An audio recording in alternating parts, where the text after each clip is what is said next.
People say, oh, the customer is always right, and that is absolute bullshit. The customer is not always right. Sometimes they are. Sometimes it's great to hear what they're saying. Excuse me, offer compensation where it's needed.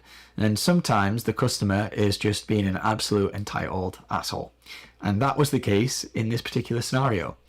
Impatient, entitled, and projecting all of this anger out towards myself and the other staff. So much so that once he had his food, he continued to complain and was really angry and aggressive. I had to set a very firm and very powerful boundary, and I told him from the pit of my belly to leave, and he had to get out because I wasn't going to tolerate it. I listened to him very patiently, very calmly, very quietly.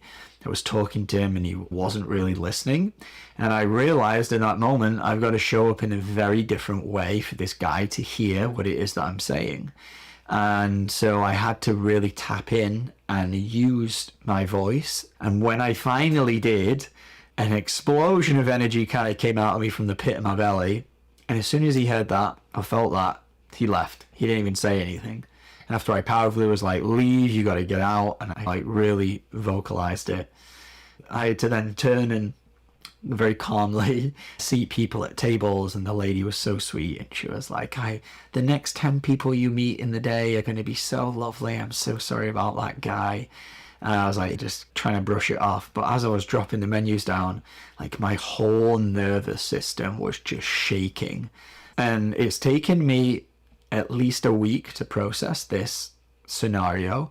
And the reason why it was so jarring is, and I've been reflecting on this a lot, is that for me to have to set that level of boundary, to go in and really connect to my power to that degree and say, no, you got to leave, get out, it went so far against my innate nature and my innate being and how I want to live my life.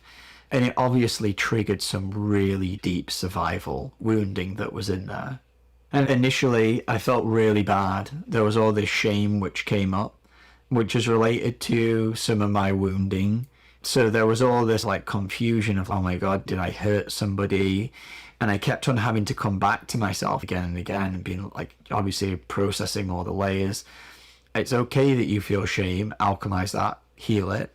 And realizing, oh no, this guy was the one that created it. He was the one that pushed me to that limit to have to respond in that way. And you're totally right.